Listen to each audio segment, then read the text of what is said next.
Hello' everyone, কি খবৰ আপোনালোকৰ? আশা কৰোঁ সকলো ভালে আছে।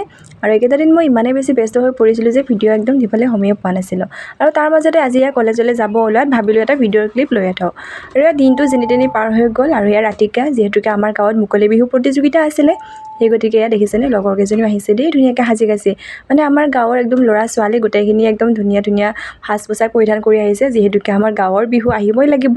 আৰু লগতে ময়ো একদম মাৰ 21 বছৰ পুৰণি মুগাৰ সাজযোৰ পিন্ধি আহিলোঁ। কেনেকুৱা লাগিছে জনাব দেই। আৰু এয়া আমাৰ অনুষ্ঠান আৰম্ভ হোৱাই নে হ'ব আৰু মানে অনুষ্ঠান আৰম্ভণি হোৱাৰ আগতে মানে ফিতা কাটিং কৰিবৰ বাবে এজন বিশিষ্ট ব্যক্তিক আমন্ত্ৰণ জনোৱা হৈছিলে। তেওঁ এয়া ফিতা কাটি আমাৰ অনুষ্ঠানটি উদ্বোধন কৰি দিলে। আৰু এই চাহ হওকচোন আমাৰ গাঁৱৰ বিহু কেনেকুৱাকৈ পাৰ হৈ গ'ল।